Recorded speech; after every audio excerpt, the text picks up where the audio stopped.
நாம் வேதாமத்தை திருப்பிக் கொள்ளலாம். எல்லாரும் என்னோடு சேர்ந்து 1 சாமுவேல் 16ஆம் அதிகாரத்துக்கு நேராய் திருப்பிக் கொள்ளலாம். 16ஆம் அதிகாரம் எடுத்துட்டீங்களா? 1 சாமுவேல் 16ஆம் அதிகாரம் 15 18 வசனங்களை நாம் வாசிக்க கேட்க போகிறோம். வாசிக்கலாம்.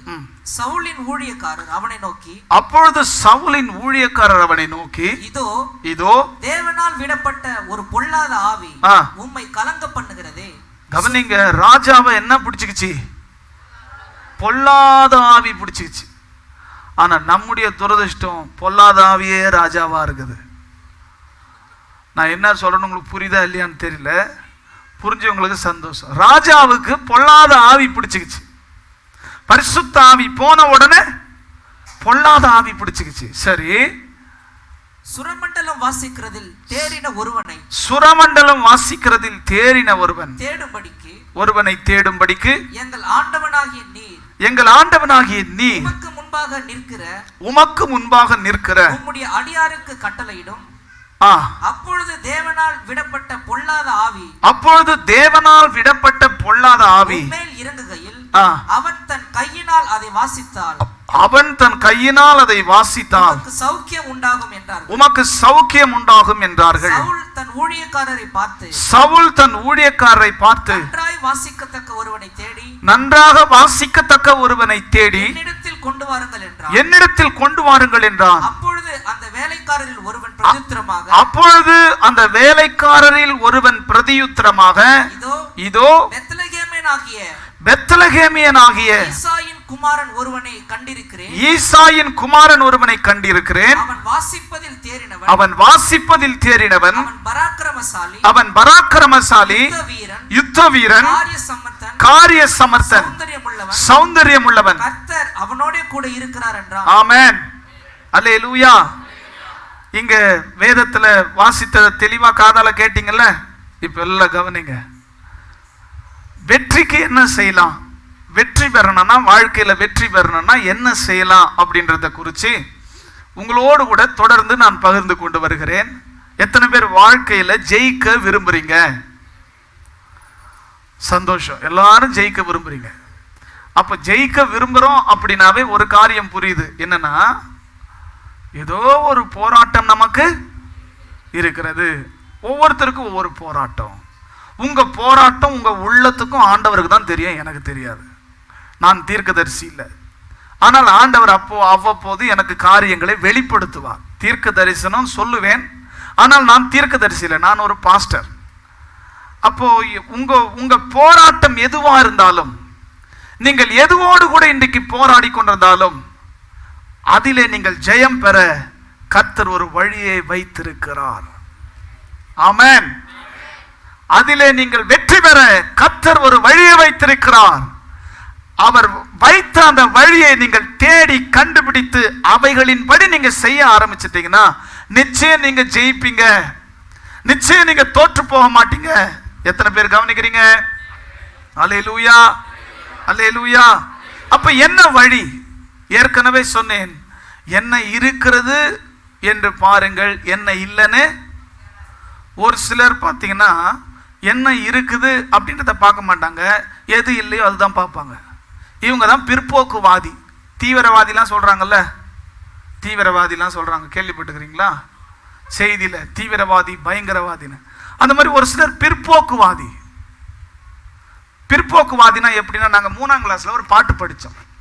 ஒருத்தன் கூப்பிட்டானா, வாடா கண்ணாவா கீரை விதைப்போம், வாடா கண்ணாவான்னு. அதுக்கு அவன் சொன்னானா, கீரை விதைத்தால் கோழி கிளறும், போடா வரமாட்டேன் நானா. கோழி கிளறினால் வேலி போடலாம், வாடா கண்ணாவானா. அதுக்கு அவன் சொன்னானா, வேலி போட்டால் ஆடு தாண்டும், போடா வரமாட்டேன். கடைசி வரைக்கும் இப்படியே சாக்கு சொல்லி அவன் போவே இல்லையா.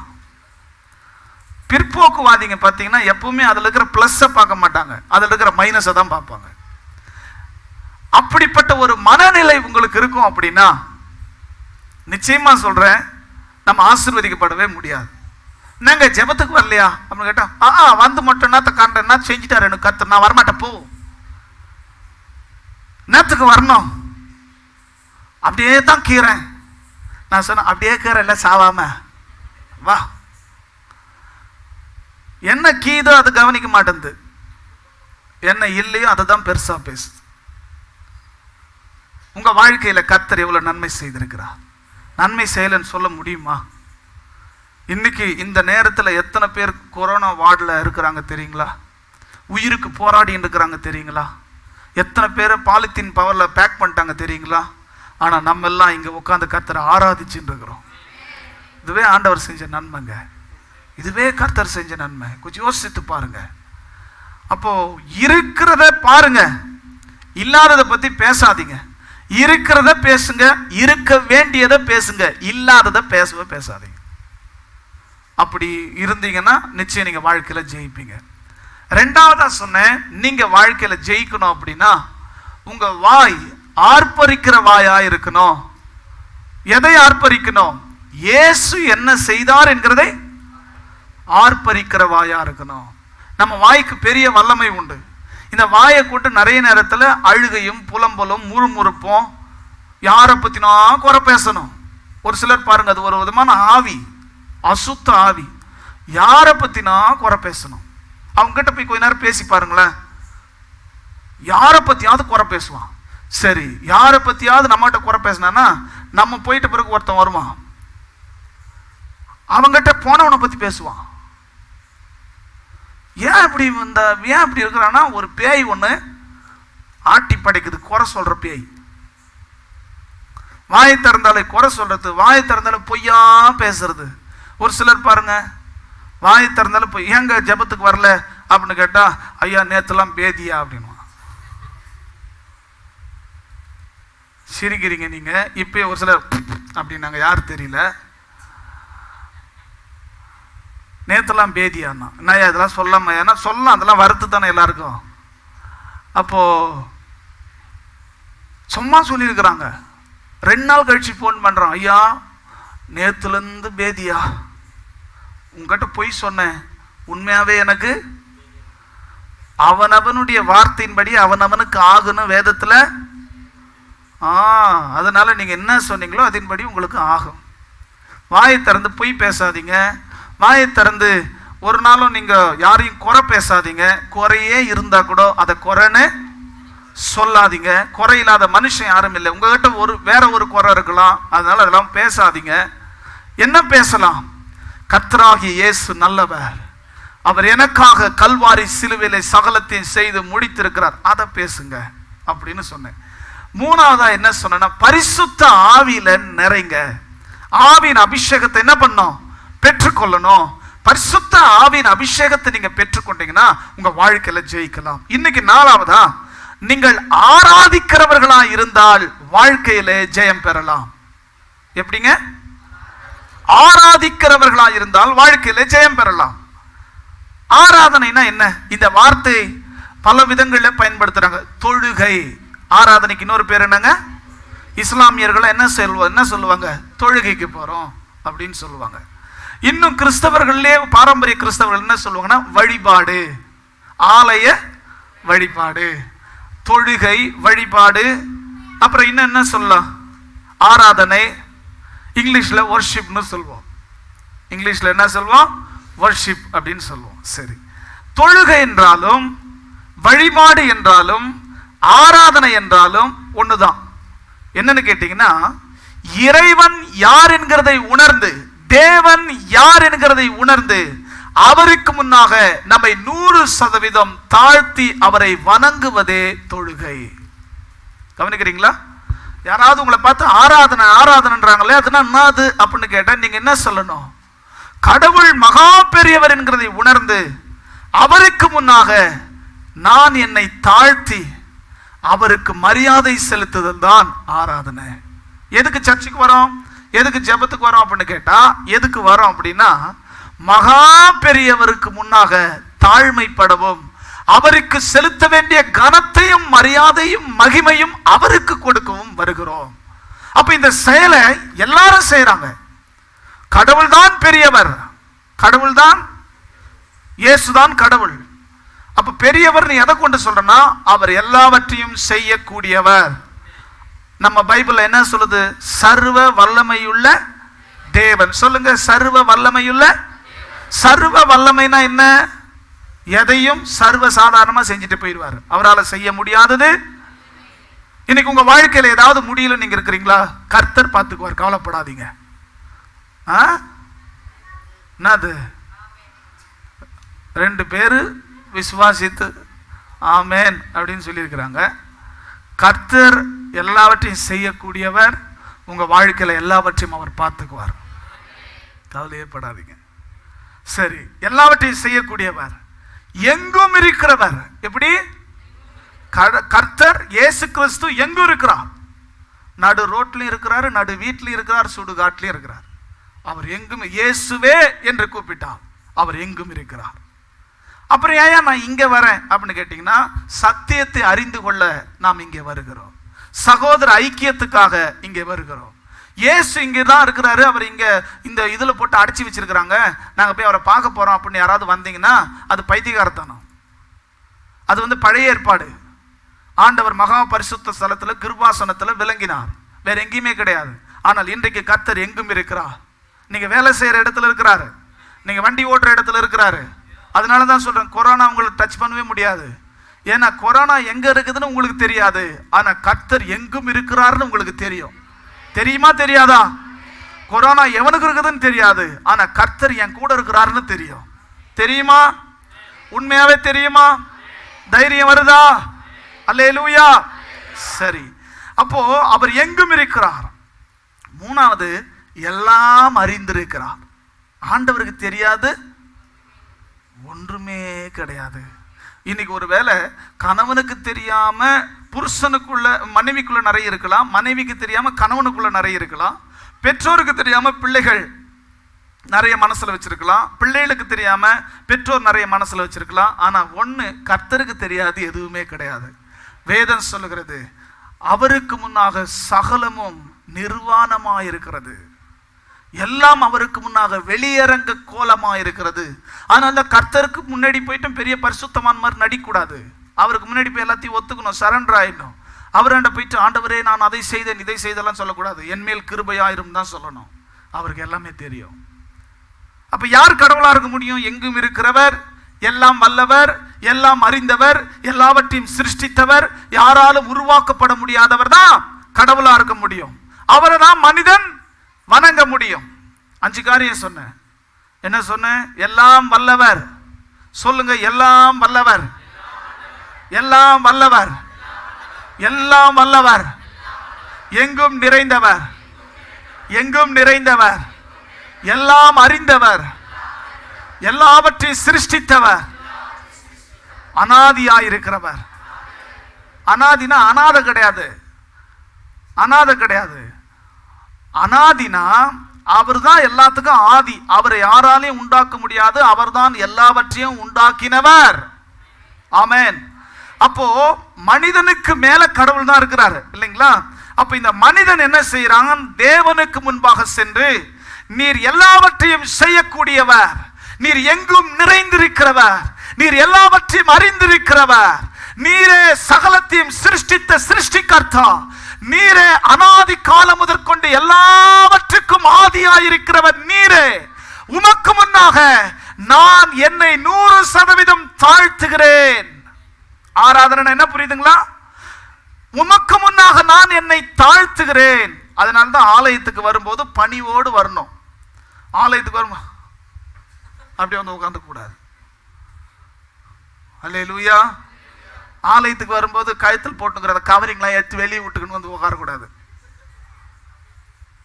ஏன்னா தங்கமே அங்க பரலோகத்துல ரோடு காலில் போட்டு மிதிப்பாங்க. அங்க நீங்க 10 சவரத்துல ஆரமோ, 10 சவரத்துல ஒட்டியானமோ, 10 சவரத்துல லோலாக்கு டோலாக்குலாம் மாட்டின்னு போனா கர்த்தர் கை கொட்டி சிரிப்பார். நம்ம காலில் போட்டு மிதிக்கிறது இது என்ன பண்ணுக்குது? காதுல எல்லாம் போட்டுன்னு வந்திருக்குது அப்படின்னு. அதனால அதெல்லாம் கிடையாது. இங்க வந்துட்டா நீங்க பணக்காரனோ ஏழையோ இருக்கப்பட்டவனோ இல்லாதப்பட்டவனோ அதெல்லாம் செகண்டரி. இங்க வந்துட்டா அவர் மகா பெரியவர். அவருக்கு முன்னாக நான் என்னை தாழ்த்துகிறேன், நான் என்னை வெறுமையாக்குகிறேன். அவரை நான் மதிக்கிறேன், அவருக்கு மரியாதை கொடுக்கிறேன், மகிமையும் கனத்தையும் அவருக்கு செலுத்துகிறேன். ஆமென், அல்லேலூயா. மகிமையும் கனத்தையும் அவருக்கு செலுத்துகிறேன். சொல்லுங்க, மகிமையும் கனத்தையும். நான் அப்படி சொல்ல, மகிமையும் கனத்தையும், மகிமையும் கனத்தையும், மகிமையும் கனத்தையும், மரியாதையை, வணக்கத்தை தேவனுக்கு செலுத்துவதே ஆராதனை. இப்ப ஆராதனைன்னா என்னன்னு நமக்கு தெரிஞ்சு போச்சுங்களா? ஆராதனைக்கு போறேன், ஆராதனைக்கு போறோன்றோமே. ஆராதனை என்ன? இதுதான். ஆண்டவருக்கு மரியாதையும், ஆண்டவருக்கு மகிமையும், ஆண்டவருக்கு முன்னாக 100% வணக்கத்தையும். ஒருத்தருக்கு முன்னாடி நம்ம போய் வணங்குறோம் அப்படின்னா என்ன அர்த்தம்? அவங்களுக்கு நம்ம மரியாதை செய்யறோம். ஸ்தோத்திரம் சொல்றீங்களா? வரும்போது ஒருத்தர் ஸ்தோத்திரம் சொல்றீங்களா? அன்னைக்கு நான் ஒரு ஐயாவுக்கு ஸ்தோத்திரம் சொல்றேன். அவர் என்ன பண்றாரு அப்படின்னாரு. அவர் வாத்தியாரு, நான் ஸ்டூடெண்ட்டு. இப்போ அவருக்கு குட் மார்னிங் சொல்றேன். அதனால அவர் என்ன பண்ணார்? கை வராது. ஆமா, என்னதான் ஸ்தோத்திரம்னு சொல்லுங்க. அவங்க சொல்லட்டும் ஃபர்ஸ்ட், நான் கம்னே தான் இருப்பேன். அவன் ஒரு ஐயா என்னையே பார்க்குறாரு உத்து. ஃபர்ஸ்ட் வரேன் சிஸ்டர், ஃபர்ஸ்ட் என்ட்ரன்ஸ். இப்போ என்னையே உத்து பார்க்குறாரு. என்ன அவர் நம்மளே உத்து பார்க்குறாரு? நான் யோசிக்கிறேன். அப்புறமா தான் புரிஞ்சது, வரவங்க எல்லாருக்கும் அவருக்கு தான் ஸ்தோத்திரம் சொல்றாங்க, அவர் யாருக்கும் சொல்ல மாட்டேன்றாரு. அப்ப நானும் அவருக்கு தான் சொல்லணும்னு அவர் என்ன பண்ணிக்கிறாரு? என்ன உத்து பார்த்துக்கிறாரு. வேதம் சொல்லுது, கனம் பண்ணுகிறதிலே, சத்தமா தான் சொல்லுங்களேன், கனம் பண்ணுகிறதிலே, கனம் பண்ணுகிறதிலே முந்திக் கொள்ளுங்கள். ஒருவருக்கு ஒரு கனம் பண்றதுல என்ன பண்ணுங்க? முந்திக் கொள்ளுங்க. தேவனை கனம் பண்றதுல என்ன பண்ணுங்க? முந்திக் கொள்ளுங்க. கர்த்தருக்கு முன்னாக நான் போய் வணங்குறேன், தலை வணங்குறேன் அப்படின்னா என்ன அர்த்தம்? கர்த்தாவே, நான் உமக்கு முன்னாக மரியாதை செலுத்துகிறேன், உமக்கு முன்பாக வணங்குகிறேன். நீர் மகா பெரியவர் ஐயா, நீர் எல்லாவற்றையும் அறிந்தவர் ஆண்டவரே. நான் சாதாரணமான மனிதன் உம்மிடத்திலே வந்து உமக்கு மகிமையை செலுத்துகிறேன். அல்லேலூயா. இதுதான் ஆராதனை. ஆராதனைனா என்னங்க? கர்த்தருக்கு முன்னாக வணங்குதல், கர்த்தரை பயபக்தியோடு மரியாதை செய்தல், அதுதான் ஆராதனை. சரி, இங்க தாவீது கவனிக்கிறீங்களா? இப்போ வாங்க 1 சாமுவேல் 16ஆம் அதிகாரம். முன்னுரையை சொன்ன ஆராதனைனா என்னன்னு. இங்க தாவீது கர்த்தரை ஆராதிக்கிறார். தாவீதுனாவே நமக்கு தெரிஞ்சது என்ன? அவர் ஒரு ஆராதனை வீரர். தாவீது நல்லா பாட்டு பாடுவாரு. பாட்டு மட்டுமா பாடுவாரு? நல்லா வாசிப்பாரு. என்ன வாசிப்பார் தாவீது? சுரமண்டலம். நமக்கு புரியுற மாதிரி சொல்லணும்னா யாழ். யாழ்னா கூட புரியாது நமக்கு. கிட்டார், கம்பி இசை கருவி. கம்பி இசை கருவினா உங்களுக்கு தெரியுமா? வீணை, தம்பூரா, அதெல்லாம் என்ன இசை கருவி? அப்படி ஒரு விதமான இந்த கிண்ணறம், இந்த இப்படிப்பட்ட இசைக்கருவிகளை வாசித்தலில், சுரமண்டலம் ஆகியவற்றை வாசிக்கிறதில் தாவீது தேறினவனாம். எப்படி தேறினவன்? இப்ப என்ன நடக்குது? ராஜாவுக்கு பேய் பிடிச்சிக்கிச்சு. அப்பப்போ அந்த பேய் அவர் மேல ஆன்னு கத்துது. ராஜா திடீர்னு கத்துறாரு, ஆன்னு கத்துறாரு. கவனிக்கிறீங்களா? அப்போ அப்படி கத்தும் போது எல்லாம் பயப்படுறாங்க. ஐயோ, ராஜாவுக்கு பேய் பிடிச்சிக்கிச்சுன்னு எல்லாம் கத்துறாங்க. ராஜாவுக்கு உள்ள பொல்லாத ஆவி இருந்தா வேலைக்காரனுக்கு நல்லா தெரியும். ராஜாவுக்குள்ள பொல்லாத ஆவி இருந்தா வேலைக்காரனுக்கு நல்லா தெரியும். நான் சொல்றேன், நம்ம ராஜாவே இருந்தாலும் நமக்குள்ள பொல்லாத ஆவி இருந்தா அதை மூடு போட்டு மறைக்கவே முடியாது. கவனிக்கிறீங்களா? அது மற்றவங்களுக்கு நிச்சயம் தெரியும். அதனாலதான் நமக்குள்ள பொல்லாத ஆவி இருக்கக்கூடாது, பரிசுத்த ஆவி இருக்கணும்னு சொல்றது. பரிசுத்த ஆவியில நிறைங்கன்னு சொல்றது. சரி, ராஜாவுக்குள்ள பேய் வந்துடுதுங்க. இந்த பேய் ஓட்டனா என்ன பண்ணும்? இப்ப நம்ம ஊரெல்லாம் பேய் ஓட்டுறாங்க வெளியே. நம்ம இங்க பேய் ஓட்டுறோம் அப்படிலாம் ஓட்டுறது இல்லை, ஜெபம் பண்றோம், சரியாயிராங்க. வெளியெல்லாம் போனீங்கன்னா என்ன பண்றான்? பெரிய ஜாட்டி வச்சுன்னுக்குறான்.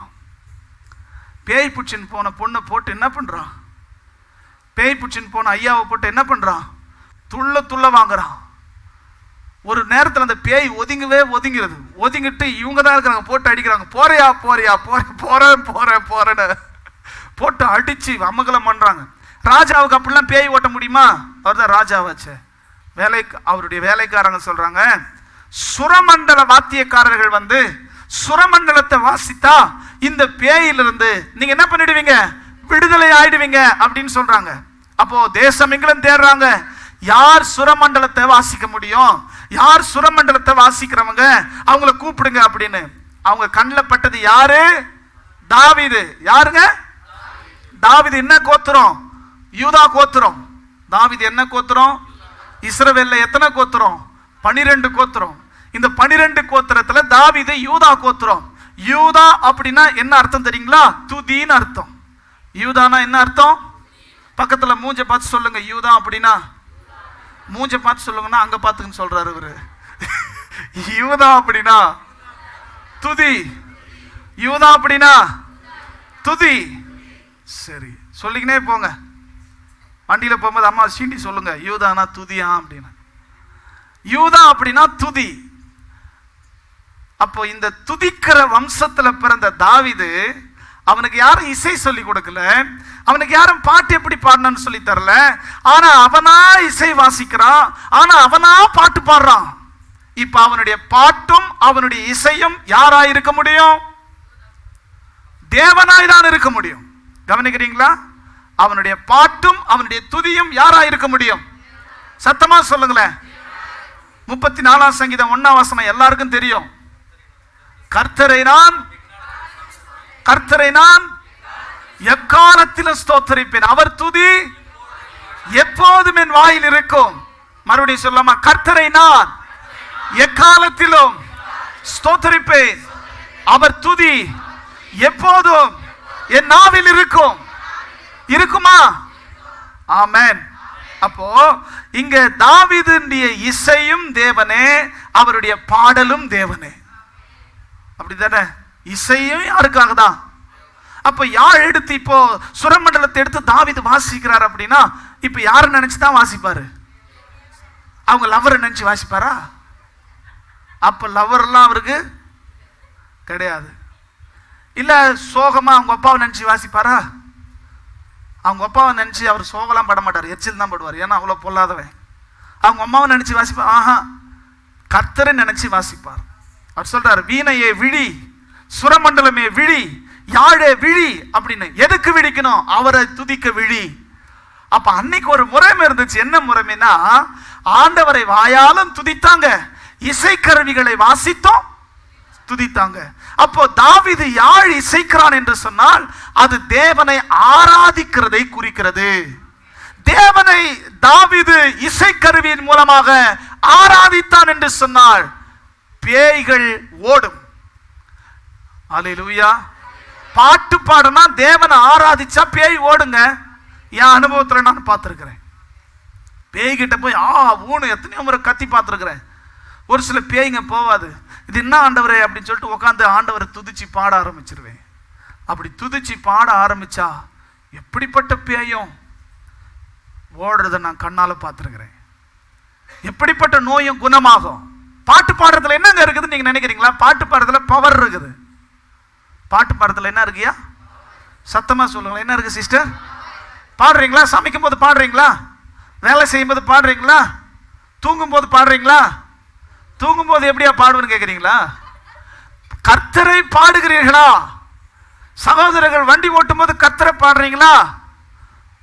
தேவையில்லாத பாட்டெல்லாம் தான் பாடுறான். இந்த குழந்தைங்க வாய் திறந்தா கூட தேவையில்லாத பாட்டெல்லாம் பாடுது.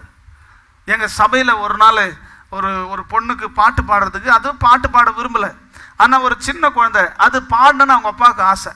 அது பாட்டு மை கொடுத்தா ஆளுமா டோலுமான்னு. எத்தனை 3 வயசு குழந்தை பிஞ்சி மனசுல நஞ்சை வளர்த்துருக்குறாங்க பார்த்தீங்களா? நீயும் உருப்பட மாட்ட, உன்னை பெத்ததுங்களும் உருப்படாது. சினிமா பாட்டு தான். நான் சொல்றேன், கர்த்தரை பாடுங்க. பிள்ளைகளுக்கு கர்த்தரை பாட சொல்லி கொடுங்க. அது சும்மா பாட்டோட போயில்லைங்க, பாட்டுல ஒரு பவர் இருக்குது. அல்லேலூயா. ஆராதிக்கும் போது ஒரு பவர் இருக்கிறது. நம்ம ஆராதிக்கும் போது பேய்கள் ஓடும், நோய்கள் குணமாகும், கடன் பிரச்சனைகள் மாறும், எரிகோக்கள் இடிந்து போகும், இரும்பு கதவுகள் தகர்க்கப்படும். ஏன் தெரியுங்களா? நாம் ஆராதிக்கும் போது தேவன் அங்கே பிரசன்னமாகிறார். 22ஆம் சங்கீதம் 3ஆம் வசனத்தை படிங்களேன். 22ஆம் சங்கீதம் 3ஆம் வசனம். இஸ்ரவேலின் துதிகளுக்குள் வாசமாயிருக்கிற ஆண்டவர் எங்கே வாசமாயிருக்கிறாராம்? இஸ்ரவேலின் துதிகளுக்குள். கர்த்தர் எங்கே வாசமாயிருக்கிறார்? சத்தமா சொல்லுங்க, எங்கே வாசமாயிருக்கிறார்? இஸ்ரவேலின் துதிகளுக்குள். யார் இஸ்ரவேல்? நீங்க தான் இஸ்ரவேல். அப்போ நீங்களும் நானும் துதிக்கும் போது நம்முடைய துதியில தேவன் வந்திருக்கிறார். நாம் பாடும்போது தேவன் வந்திருக்கிறார். அதனாலதான் பாட வந்துடணும். அவங்க நின்னுக்கிட்டு பாட்டெல்லாம் பாடட்டா, நம்ம செய்திக்கு போய் என்ன பண்ணலாம், உட்காந்துக்கலாம் அப்படின்னு போறோம். இவங்களுக்கு விஷயம் தெரியல, பாடுறதுல என்ன வல்லமை இருக்குதுன்னு தெரியல. பாடும்போது என்ன நடக்கிறது? தேவனே அங்கே பிரசன்னமாகிறார். ஒருத்தர் சொன்னாரு, ஜெபிக்கும் போது நாம் தேவனிடத்தில் போறோம், பாடும்போது தேவனே நம்மிடத்தில் வராரு. ஜெபத்தை விட முக்கியம் ஆராதனை. ஆராதனை தான் முதல்ல, அதுக்கப்புறம் தான் ஜெபம். ஏன்னா ஜெபம் என்கிறது நம்முடைய தேவையே சுற்றி வருகிறது. ஆராதனை என்கிறது தேவனையே சுற்றி வருகிறது. தேவனை சுற்றி வருவதில் அற்புதமா, தேவையை சுற்றி வருவதில் அற்புதமா? தேவனை சுற்றி வருகிறதில் தான். அப்போ தேவனை நாம் ஆராதிக்கும் போது அங்கே கர்த்தர் பிரசன்னமாகிறார். நீங்க வேலை செய்யற இடத்துலயோ, நீங்க வண்டி ஓட்டுற இடத்துலயோ கர்த்தரை ஒரு பாட்டு பாடி நினைக்கிறீங்கன்னு வச்சுங்களேன், உங்களுக்கு ஒன்றும் பெருசா பாட தெரியாம இருக்கலாம். ஒரு சிலருக்குலாம் அது வர, எனக்கு பாட்டு வராத, உனக்கு என்ன தான் வர, நல்லது எதுவும் வராது, கோழா சண்டை மட்டும் வரும். பாட்டு வராத, ஏன் வராது? ஒரு சகோதரன், நீங்க பாடுங்க சகோதரா அப்படின்னு. ஐயா எனக்கு பாட வராதியா? பாடு, வந்த வரைக்கும் பாடு. இல்லையா வராதியா? ஏன் நீ ஒழுங்கா பாடல? சதீஷ் எட்னோ துப்பாக்கி சூடு நான் சொல்ல போறேன்? ஒன்றும் கிடையாது. இங்க என்ன பிரைஸ் கொடுக்க போறாங்களா? ஒன்றும் கிடையாது. உங்க வாழ்க்கையில, நீங்க தனிப்பட்ட வாழ்க்கையில போகும்போதும் வரும்போதும் உங்களுக்கு தெரிஞ்ச துதி பாடல்களை என்ன பண்ணுங்க, பாடுங்க. பாடினீங்கன்னா பேய் ஓடுங்க. வீட்டில் என்ன பண்ணுங்க, சமைக்கும் போது துதிப்பாடலை பாடுங்க, சமையல் நல்லா இருக்கும். ஒரு கேள்வி நான் கேட்குறேன், பதில் சொல்றீங்களா? அம்மா சுவையான சாம்பார் வைக்கிறாங்க, இப்போ சுவை சாம்பாரிலா நாக்கிலா? சரியா சொல்லணையா? சுவை சாம்பார்லையா நாக்கலையா? சுவை சாம்பார்லையா நாக்கலையா? சாம்பார்னு சொல்றவங்கள கை தூக்குங்களேன். சாம்பார்ல தான் சுவைன்னு சகோதரர் சொல்றாரு. நீங்க என்ன சொல்றீங்க? நாக்குல தான் சுவைன்னு சொல்றீங்களா? ஒரு சிலர் எந்த கட்சியுமே இல்லை. சரி, ஸ்தோத்திரம். என்ன கேட்டீங்கன்னா சுவை நாக்குல தான். ஏன்னா மனிதனுடைய உடல் அமைப்பை பாருங்க. இந்த நாக்கு இருக்கு பார்த்தீங்களா, ஒவ்வொரு மூலையிலும் ஒவ்வொரு ருசியை உணரத்தக்கதான அந்த அதற்கான செயலிகள் அங்கே இருக்கிறதா. ஒவ்வொரு 7 சுவைகளையும் நாக்கால் என்ன பண்ண முடியும்? அதுவும் ஒவ்வொரு இடத்துல தான் அந்த டேஸ்ட் தெரியுமா? கேள்விப்பட்டிருக்கீங்களா? இப்போ கடவுள் மனிதனை படைக்கும் போதே அவன் நாக்கில் என்னத்தை வச்சுட்டாரு? சத்தமா சொல்லுங்களேன். சுவையை வச்சுட்டாரு. நாக்கில் என்ன வச்சுட்டாருங்க? வாழ்க்கை சுவையா இருக்கணுமா? குடும்பம் சுவையா இருக்கணுமா? நாக்கு நல்லா இருக்கணும். இந்த நாக்கு பாடுகிற நாக்கா இருக்கணும், பாடுகள் நிறைந்த நாக்கா இருக்கக்கூடாது. ஒரு சில நாக்கு பார்த்தீங்கன்னா பாடுற நாக்கு. கர்த்தரை நான் எக்காலமும் ஸ்தோத்தரிப்பேனே, அவர் துதிகள் எப்போதும் என் வாயினில் இருக்கும். பாடலாமா? கர்த்தரை நான் எக்காலமும் ஸ்தோத்தரிப்பேனே, அவர் துதிகள் எப்போதும் என் ஆவினில் இருக்கும். பாடுப்பா.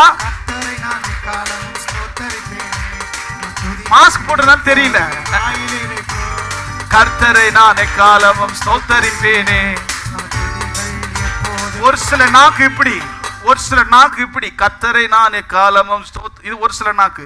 ஒரு சில நாக்கு கர்த்தர் எனக்கு என்ன செய்தார் சொல்லுங்களேன், கர்த்தர் எனக்கு என்ன செய்தார் சொல்லுங்களேன், கர்த்தர் எனக்கு என்ன செய்தார் சொல்லுங்களேன். உனக்கெல்லாம் ஒண்ணுமே செய்ய மாட்டார். சொல்லுமா, சொல்லுமா, இங்க பாருமா, உனக்கெல்லாம் ஒண்ணுமே செய்ய மாட்டார். சொல்லுங்க. இப்படி யாருன்னா கேட்டாங்களா உங்களுக்கு என்ன செய்வாரு? அப்போ நம்ம நாக்கு கர்த்தர் இந்த வாழ்க்கை சுவைக்கணும்னா நாக்குல என்ன இருக்கக்கூடாது? புலம்பல் இருக்கக்கூடாது. புலம்பல், புலம்பலுக்கு பதிலாக ஆனந்தம். புலம்பலுக்கு பதிலாக என்னதுங்க? ஆனந்தம். வாழ்க்கை ஆனந்தமா இருக்கணுமா? சுவை எங்க இருக்குது? சமாதானம் வேணுமா குடும்பத்துல? சுவை எங்க இருக்குது? சத்தமா சொல்லுங்களேன். அப்போ இந்த நாக்கை வச்சு குடும்பத்தை சுவையா நடத்தணும்னா சண்டை வர சூழ்நிலையா இருந்தாலும் நீங்க என்ன பண்ணிடுங்க? சமாதானமா. ஆனா நான் மிகைப்படுத்தி சொல்லல, உண்மையாவே சொல்றேன். இந்த ஆண்கள்லாம் ரொம்ப பாவம். ஏன்னு கேட்குறீங்களா? நீங்க ஆம்பளை இல்லை, அதனால அவங்களுக்கு தான் சப்போர்ட் பண்ணுவீங்க நீங்க சொல்லலாம். ஆனா உண்மையா சொல்றேன், இவங்க எடுத்த ஒண்ணுமே என்ன தெரியுமா கேட்பாங்க? சரி விடு, இப்ப என்ன தான் சொல்ல வரேன்னு தான் கேட்பாங்க. வேற எதுவுமே பேச தெரியாது. ஆனா நம்மளை கேட்டா நம்ம நிறைய பேசுவோம். இப்ப சொல்றேன், யாரா இருந்தாலும் சரி, அப்படி இருக்கலாம் இப்படி இருக்கலாம், நீங்களும் என்ன செய்யலாம், அப்படி இருக்கலாம் நீங்களும் அப்படி இருக்கலாம். ஆனா உங்க நாக்கு இது முதற்கொண்டு கர்த்தரை ஆராதிக்கிற நாக்கா இருக்கணும். குறை சொல்ற நாக்கா, கெட்ட வார்த்தை பேசுற நாக்கா, தேவையில்லாத புறங்கூறுற நாக்கா. புறங்கூறுதுன்னா என்ன தெரியுங்களா? புறங்கூறுதுன்னா என்ன? அது இல்லை. ஒருத்தர் கூட உங்களுக்கு சண்டைனா நேரடியாக போய் பேசிட்டு வந்துடலாம், நல்லது. மனசுல வச்சுக்காம பேசிட்டு வந்துடும், நல்லது. அவங்க கிட்ட சிரிச்சு வாயாக்கா காப்பி குடியாக்கா அப்படின்ட்டு நல்லா சிரிச்சு பேசிட்டு அப்புறம் அவங்க போயிட்ட பிறகு போறாப்பர் என்னைக்கு தான் போவான்னு தெரியல, இப்படி முன்னாடி விட்டு ஐயா தோத்துறோம், எங்க பாஸ்டர் மாதிரி யாருமே கிடையாது, முன்ன மாதிரி இல்லை பாஸ்டர். இப்பா பின்னாடி யாரோ சொல்லிக்கிறாங்க, யார் தெரியல. சரி, அப்போ அதுதான் புறங்கூறுறது. நம்ம நாக்கால என்ன பண்ணக்கூடாது? புறங்கூறக்கூடாது. சொல்லுங்க, புறங்கூறக்கூடாது. நம்ம நாக்கால போய் பேசக்கூடாது. ஆராதிக்கணும். என்ன செய்யணும்? நாவில் என்ன இருக்கும்? துதி இருக்கும். நாவில் என்ன இருக்கும்?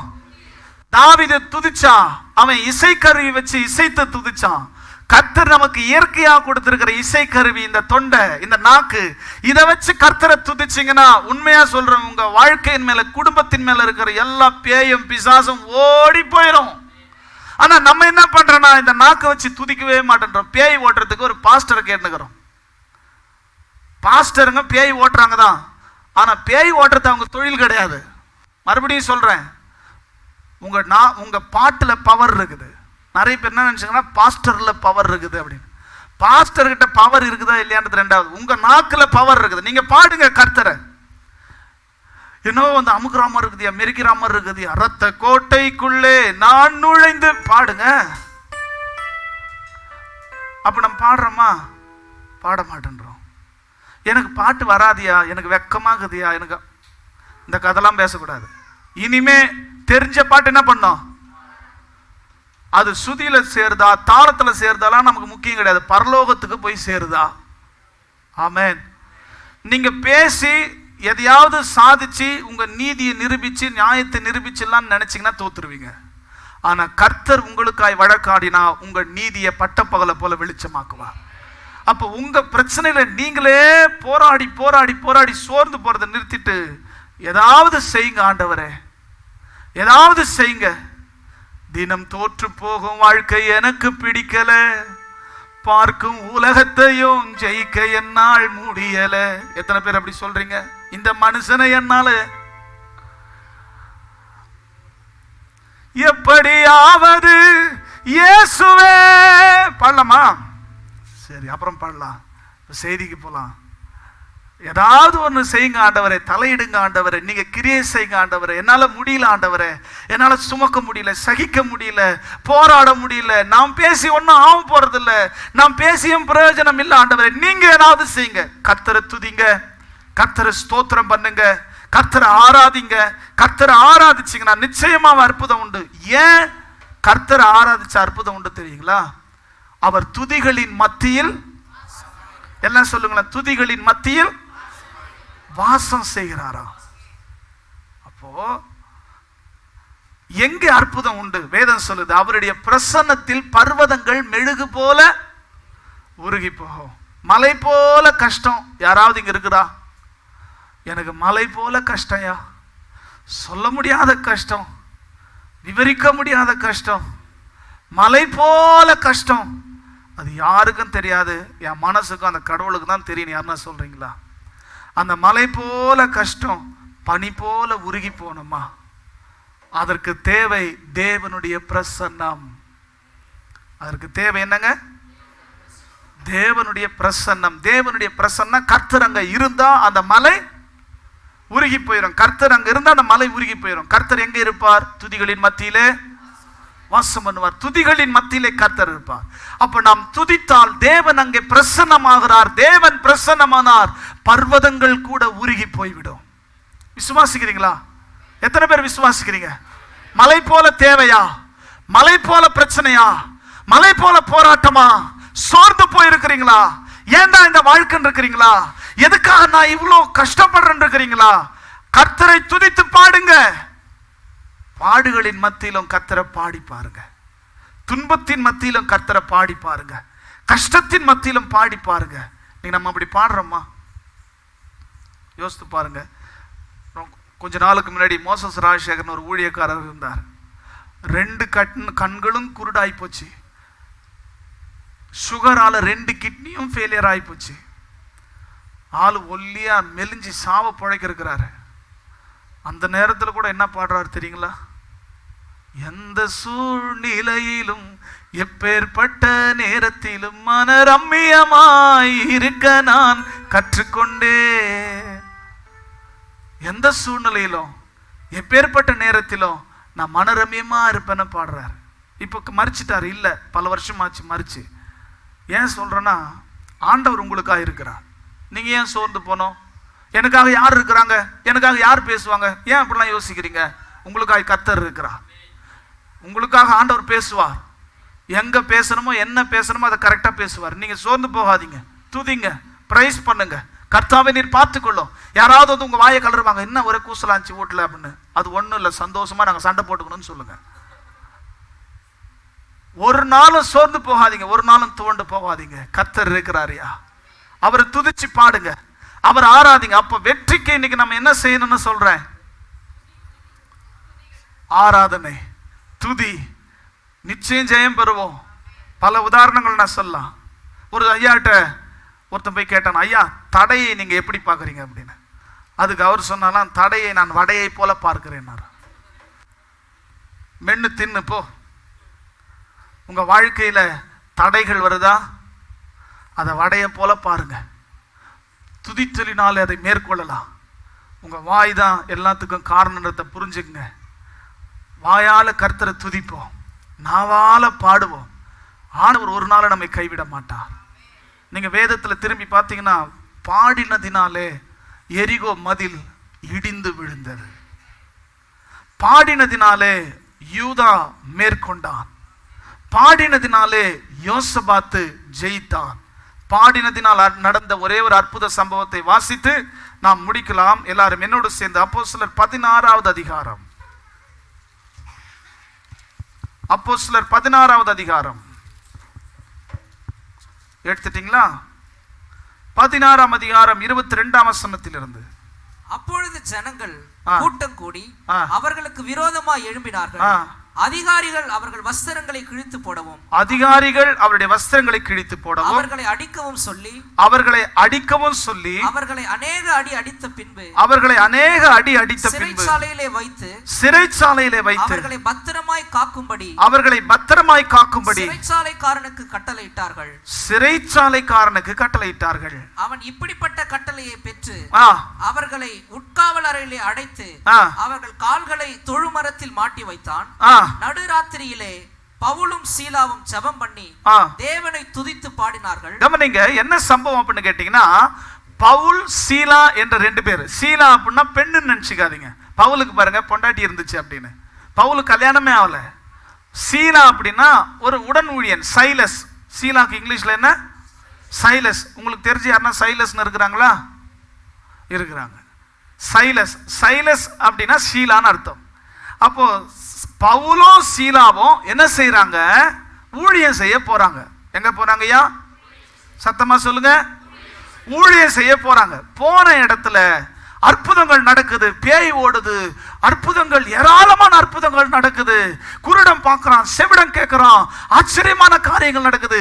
இதை பார்த்த மற்றவங்க என்ன செய்யறாங்க? நமக்கு மவுசு குறையுது, பவுலுக்கு சீலாவுக்கு மவுசு ஏறுது, என்ன செய்யலாம்? அவங்க மேல பழிய போடுறாங்க. பழிய போட்டு அவங்கள பிடிச்சுன்னு போய் வீண் பழி சுமத்தி ஜெயிலர்கிட்ட ஒப்படைக்கிறாங்க. ஜெயிலர் என்ன பண்றான்? அவங்கள பிடிச்சு அவங்க சட்டையெல்லாம் என்ன பண்றான்? கழட்டுறானா? இப்போ ஒருத்தவங்க ஜெயிலுக்கு போனா அவங்க சட்டையெல்லாம் என்ன பண்றான்? கழட்டி நாகரிகமா வாங்குறான். அப்ப என்ன பண்றான்? சட்டைய போட்டு கிழிக்கிறான். சட்டைய கிழிச்சு 23ஆம் வசனம், அவர்களை அநேக அடி அடித்த பின்பு, எப்படி அநேக அடினா எத்தனை அடினே? அவன் இஷ்டத்துக்கு குத்திருப்பான் போலகுதியா. எப்படிலாம் குத்தணுமோ அப்படிலாம் குத்திருப்பான் போல இருக்குது. எப்படிலாம் மிதிக்கணுமோ அப்படிலாம் மிதிச்சிருப்பான் போல இருக்குது. அநேக அடி. ஒரு அடி அடிச்சாவே நம்ம ஓலமிடுறோம். 10 நாள் முறுக்கிக்கிறோம். என்ன அடிச்சிட்டான். அநேக அடி, தாங்க முடியாத அடி அடிச்சு என்ன பண்ணிட்டாங்க? சிறைச்சாலையில பத்திரமாய் காக்கும்படி சிறைச்சாலைக்காரனுக்கு கட்டளையிட்டாங்க. ஜெயில இருக்கிறான் இப்போ. மாத்திரமல்ல, 24ஆம் வசனம், அவன் இப்படிப்பட்ட கட்டளையை பெற்று அவர்களை உட்காவல் அறையில் அடைத்து அவர்கள் கால்களை தொழுமரத்தில் மாட்டி வைத்தான். என்ன செஞ்சானா? தொழுமரத்தில் மாட்டி வைத்தான். கையும் காலையும் கட்டி தலைகீழ என்ன பண்ணிருக்கிறான்? ஆங்கர்ல துணி தொங்குற மாதிரி பவுலையும் சீலாவையும் தொங்க விட்டுருக்கிறான். ரோமாபுரி சிறைச்சாலை ரொம்ப இருட்டா இருக்கும். எலிகள்லாம் ஓடி திரியும், கற்பாம்பூச்சிலாம் நடமாடும். அப்படிப்பட்ட சிறைச்சாலை, இருட்டான சிறைச்சாலை, எலிகள்லாம் ஓடுது சிறைச்சாலையில, கற்பாம்பூச்சி மேற சிறைச்சாலை. கொஞ்சம் யோசித்து பாருங்க. சட்டையில துணியெல்லாம் கீழ்ச்சி போட்டானுங்க. அடியோ அடி அடிச்சு தலைகீழ கட்டி. ஏன்னா தப்பு பண்ணாங்களா? ஒரு தப்பு செய்யல, நன்மைதான் செஞ்சாங்க. கட்டி தலைகீழ தொங்கிட்டு இருக்கிறான், ரத்தம் வழிய. இந்த நேரத்தில் நம்மளா இருந்தா என்ன பண்ணிருப்போம்? சீலா, நம்ம ஊழியத்துக்கு வந்ததே தப்புடா, இதுக்கு மேல நம்ம என்ன பண்ணக்கூடாது, யார் உதவாங்கிறது அப்படின்னு சொல்லியிருப்போம். ஆனா அவங்க 2 பேரும் என்ன தெரியுங்களா செஞ்சாங்களா? வேதம் சொல்லுது 25ஆம் வசனம், நடுராத்திரியில ஓ நழுதாங்களா? நடுராத்திரியிலே பவுலும் சீலாவும் ஜெபம் பண்ணி தேவனை துதித்து பாடினார்கள். காவலில் வைக்கப்பட்டவர்கள் அதை கேட்டுக்கொண்டிருந்தார்கள். சடுதியிலே சிறைச்சாலையின் அஸ்திபாரங்கள் அசையும்படியாக பூமி மிகவும் அதிர்ந்து உடனே கதவுகள் எல்லாம் திறவுண்டது. எல்லாருடைய கட்டுகளும் கழன்று போயிற்று. அல்லேலூயா, அல்லேலூயா, அல்லேலூயா. அப்ப வசனத்தை கவனிங்க. பவுலும் சீலாவும் நடுராத்திரியில் என்ன செய்யறாங்க? தேவனை துதித்து பாடுறாங்க. நடுராத்திரியில் நமக்கு கொரட்ட சத்தம் தான் கேட்குது, ஆனா இங்க பாட்டு சத்தம் கேட்குது. வாங்கிக்கின்னு பாடுறாங்க. அடியான அடியை வாங்கிக்கின்னு பாடுறாங்க. கர்த்தரை பாடுறாங்க. பாட்டு சத்தம் கேட்குது. கர்த்தர் நல்லவர்னு பாட்டு சத்தம் கேட்குது. அவர் கிருபை என்றும் உள்ளதுன்னு பாட்டு சத்தம் கேட்குது. அவர் என்னை கைவிட மாட்டார்னு பாட்டு சத்தம் கேட்குது. கர்த்தரை எக்காலத்தில் ஸ்தோத்திரிப்பேன்னு பாட்டு சத்தம் கேட்குது. அடிச்சாலும் உதைச்சாலும் மிதிச்சாலும் ஆண்டவருக்கு ஸ்தோத்திரன்ற பாட்டு சத்தம் கேட்குது. இப்ப இந்த பாட்டு சத்தம் கேட்க என்ன நடந்துச்சுன்னா, இந்த ரோமாபுரி சிறைச்சாலையிலே கட்டப்பட்ட நிலையிலே தொழுமரத்திலே மாட்டி விடப்பட்டு தொங்கிக் கொண்டிருக்கிற நிலைமையிலே ஆண்டவர் அந்த இடத்திலே பிரசன்னமானார். ஆண்டவர் பிரசன்னமான உடனே என்ன தெரியுங்களாச்சு? சிறைச்சாலையின் அஸ்திபாரங்கள் அசைந்தது, பூமி அதிர்ந்தது, உடனே கதவுகள் எல்லாம் திறவுண்டது, எல்லாருடைய கட்டுகளும் அவிழ்ந்து போனது. ஜெயிலுடைய டோர் ஓபன் ஆயிடுச்சு. கட்டி இருந்த கட்டுகள் எல்லாம் சத்தமா சொல்லுங்களேன் கழன்று போயிற்று. யார் வந்து கழட்டினது? பாடனா வேலை நடக்கும். நீங்க பாடினீங்கன்னா வேலை நடக்கும். எது உடைக்கப்படணும், எது கட்டவிழ்க்கப்படணும், எங்க அதிர்வு உண்டாகணும், எங்க ஒரு அற்புதம் நடக்கணும், எங்க ஒரு ஆச்சரியம் நடக்கணும், எங்க சுகம் உண்டாகணும், எங்க செழிப்பு உண்டாகணும். அன்பானவர்களை கர்த்தர் சொல்லுகிறார், நீங்க போய் உங்க மாம்ச பலத்தோடு முட்டி பேசி போராடி தோத்து போனது போதும். இனி வாயை திறந்து கர்த்தருக்கு ஸ்தோத்திரம், கர்த்தருக்கு ஸ்தோத்திரம், கர்த்தர் நல்லவர் என்று பாடுங்கள், கர்த்தர் பெரியவர் என்று என்று பாடுங்கள், கர்த்தர் வல்லவர் என்று பாடுங்கள், கர்த்தர் கைவிட மாட்டார் என்று பாடுங்கள். நிச்சயம் சொல்லுகிறேன், ஆண்டவர் அங்கே பிரசன்னமாகி கதவுகளை உடைக்கிறத பாப்பீங்க, சங்கிலிகள் அறுக்கிறத பாப்பீங்க. அன்னைக்கு பவுலும் சீலாவும் ஜெபிச்சாங்க, துதிச்சாங்க, பாடினாங்க. ஆண்டவருடைய பிரசன்னத்தினாலே அங்க ஜெயம் உண்டாச்சு. தொடர்ந்து வீட்டில் போய் படிச்சு பாருங்க. இவங்களை அடிச்சான் பாருங்க ஜெயிலர், அவன் ஓடி வந்து முட்டி போட்டு இவங்ககிட்ட ஞானசானமே எடுத்துக்கிறான். எங்க பார்த்தாலும் போய் ரட்சிப்பின் சுவிசேஷத்தை சொல்லி மக்களை ரட்சிக்கிறான்னு பிடிச்சி ஜெயில போட்டா ஜெயிலரையே ரட்சிப்புக்குள்ள வழி நடத்தி ஞானசானம் கொடுத்தாயா? இன்னைக்கு ஆண்டவர் உங்களோடு கூட இருக்கிறாரா? கர்த்தரை பாடுங்கள், கர்த்தரை சங்கீர்த்தனம் பண்ணுங்கள். யார் எழும்பி முன்பாக போவது என்ற ஒரு பிரச்சனை வந்துச்சு. யுத்தத்துக்கு சண்டைக்கு யார் முதல்ல போறது? எல்லாம் பின்வாங்குறான். எல்லாரும் ஏக மனசா சொல்றாங்க, யூதா எழும்பி முன்னாடி போட்டோம், பாடுகிறவன் முன்பாக போட்டோம், ஆராதிக்கிறவன் முன்பாக போட்டோம், இசைக்கருவிகளை வாசிக்கிறவன் முன்பாக போட்டோம். ஏன் அவன் முன்பாக போட்டோன்னு சொல்றானா, அவன் முன்பாக போனால் தேவ சமூகம் அவனோடு கூட இருக்கும். தேவ சமூகம் அவனோடு கூட இருந்தால், தேவ பிரசன்னம் அவனோடு கூட இருந்தால், தடுப்பவனும் கெடுப்பவனும் யாரும் இல்லை. தேவ பிரசன்னம் உங்களோடு கூட இருக்கிறதா? நீங்க வேலைக்கு போற இடத்துல உங்களை பார்த்து பேய்கள்லாம் நடுக்கணும். பேய் பிடிச்ச பொம்பளைங்க உங்ககிட்டே வரக்கூடாது. ஹாஸ்பிட்டலில் வேலை செய்யற அம்மாமார்களுக்கு சொல்றேன், என்ன உன் பக்கத்தில் வந்தா ஒரு மாதிரி எனக்கு இருக்குது, அப்படித்தான் இருக்கும். இது தேவ பிரசன்னம். பஸ்ல போனீங்கன்னா உன் பக்கத்தில் பேய் பிடிச்சவங்க வந்து உட்காந்து எழுந்து போயிடணும், எட்டாம் எழுந்து. தேவ பிரசன்னம் இருக்கணும். ஏன் தெரியுமா? அப்படி எப்ப தெரியுமா இருக்க முடியும்? எந்நேரமும் துதிக்கிறவர்களாக, எந்நேரமும் ஜெபிக்கிறவர்களாக இருக்கணும். அப்ப இன்னைக்கு ஒரு முடிவுக்கு வாங்க, இனி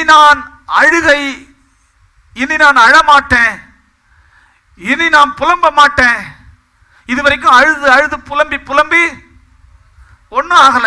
இனி நான் அழ போறதில்ல, இனி நான் புலம்ப போறது இல்ல, இனி நான் ஒரு நாளும் முறுமுறுக்க போறது இல்ல, இனி ஒரு நாள் நான் பொய் பேச போறது இல்ல, புறம் பேச போறது இல்ல, நேருக்கு நேர் பேச தைரியம் இல்லாம பின்னாடி பேச போறது இல்ல.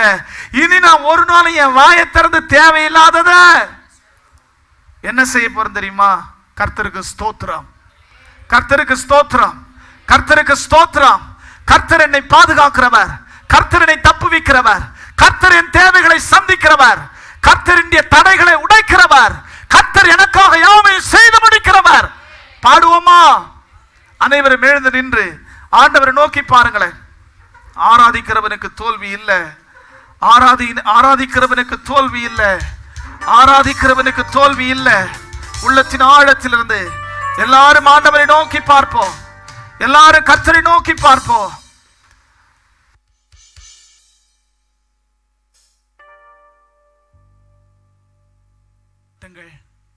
யாருக்கு தெரியும், யாருக்கு புரியும்னு வாழ்ந்துட்டு இருக்கிறீங்க. இவ்வளவு நாள் அழுகையும், ஏன் என் வாழ்க்கை இப்படி இருக்குதுன்ற புலம்பள்ளியும் வாழ்க்கை போயிருச்சா? அந்த கர்த்தர் கூட என்ன கைவிட்டாரோ அப்படி நீங்க நினைக்கிற அளவுக்கு வந்துட்டீங்களா? இன்னைக்கு ஆண்டவர் உங்களோடு கூட இடைப்படுகிறார். உனக்கு தேவை என்னுடைய பிரசன்னம், என்னுடைய பிரசன்னம் உன்னோடு கூட இருக்கும் என்று சொன்னார். நீ சந்திக்கிற தடைகள், பிரச்சனைகள், போராட்டங்களை நீ ஜெயிப்பாய். பர்வதங்கள் கூட மெழுகு போல உருகி போகும்.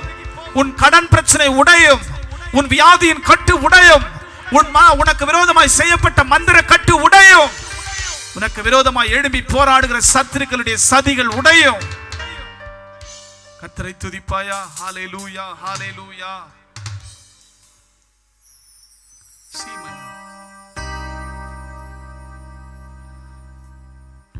பவுலையும் சீலாவையும் பாட வைத்தீரே, சிறையிலே நள்ளிரவில் ஜெபிக்க வைத்தீரே.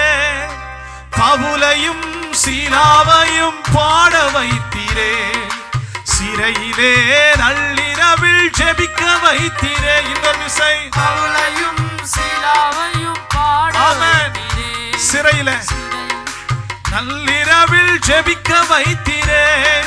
கதவு திறந்தன, கட்டுகள் உடைந்தன, கதவு திறந்தன, கட்டுகள் உடைந்தன. காக்கும் தெய்வம் தெய்வம் நீர் இருக்க கவலை பயம் எனக்கெதற்கு காக்கும் தெய்வம் நீர் இருக்க கவலை பயம் எனக்கெதற்கு உங்க ஊழியம் நானே கலங்கனும் அழைச்சது நீங்க நடத்தி செல்வீங்க உங்க ஊழியம் நானே கலங்கனும் அழைச்சது நீங்க நடத்தி செல்வீங்க பவுலையும் சீலாவையும் பாட வைத்தீரே சிறையிலே நள்ளிரவில் ஜெபிக்க வைத்தீரே துதிக்கிறவர்களாய் ஆராதிக்கிறவர்களாய் மாறுங்கள் கதவு திறந்தன கட்டுகள் உடைந்தன கதவு திறந்தன கட்டுகள் உடைந்தன காக்கும் தெய்வம் நீர் இருக்க கவலை பயம் எனக்கெதற்கு காக்கும் தெய்வம் நீர் இருக்க கவலை பயம் எனக்கு காக்கும் தெய்வம் நீர் இருக்க கவலை பயம் எனக்கெதற்கு காக்கும் தெய்வம் நீர் இருக்க கவலை பயம் எனக்கெதற்கு காக்கும் தெய்வம் நீர் இருக்க கவலை பயம் எனக்கெதற்கு காக்கும் தெய்வம் நீர் இருக்க கவலை பயம் எனக்கெதற்கு ஹalleluya சோர்ந்து போகாதீங்க கலங்காதீங்க கண்ணீர் சிந்தாதீங்க கர்த்தரை துதியுங்கள் உங்கள் புலம்பல் செய்யாததை துதித்தல் செய்யும் உங்கள் அழுகை செய்யாததை ஆராதனை செய்யும் ஆமென் ஹalleluya நன்றி அப்பா நன்றி அப்பா நன்றி அப்பா நன்றி அப்பா நன்றி அப்பா எல்லாரும் கர்த்தரை உயர்த்துங்க மருந்து மாத்திரை கொடுக்க முடியாத சுகத்தை ஆராதனை கொடுக்கும் ஒரு வளர்ந்த கிறிஸ்தவன் என்ன தெரியுமா செய்வா எவ்வளவு கஷ்டம் வந்தாலும் பாடுகள் மத்தியிலும் அவரை பாடுவா அழுகையின் மத்தியிலும் அவரை ஆராதிப்பா காக்கும் தெய்வம் உங்களோடு கூட இருக்கிறார் கவலை பயம் உங்களுக்கு வேண்டாம் எல்லாரும் வலது கையை உயர்த்தி நான் சொல்றத சொல்லுங்க என் வாழ்க்கையில் ஜெயம் பெற என் வாயை துதியினால் நிரப்புவேன் ஆராதனையினால் நிரப்புவேன் இனி என் கஷ்டத்தை நினைத்து நான் அழமாட்டேன் கலங்க மாட்டேன் ஏன் என் வாழ்க்கை இப்படி இருக்கிறது என்று புலம்ப மாட்டேன் என் கர்த்தர் என்னோடு கூட இருக்கிறார் எனக்காக எதையும் செய்வார் நான் கலங்க மாட்டேன் நான் திகைக்க மாட்டேன் தேவனை ஆராதிப்பேன் தாவீது ஆராதித்த போது சவுலை விட்டு பிசாசு ஓடி போனது போல நான் ஆராதிக்கும் போது என் வாழ்க்கையை விட்டு கஷ்டங்கள் ஓடி போகும் பாவங்கள் ஓடி போகும் சாபங்கள் ஓடி போகும் வியாதிகள் ஓடி போகும் நான் விடுதலையாவே ஹalleluya கரங்களை தட்டி கர்த்தரை மகிமைப்படுத்துங்க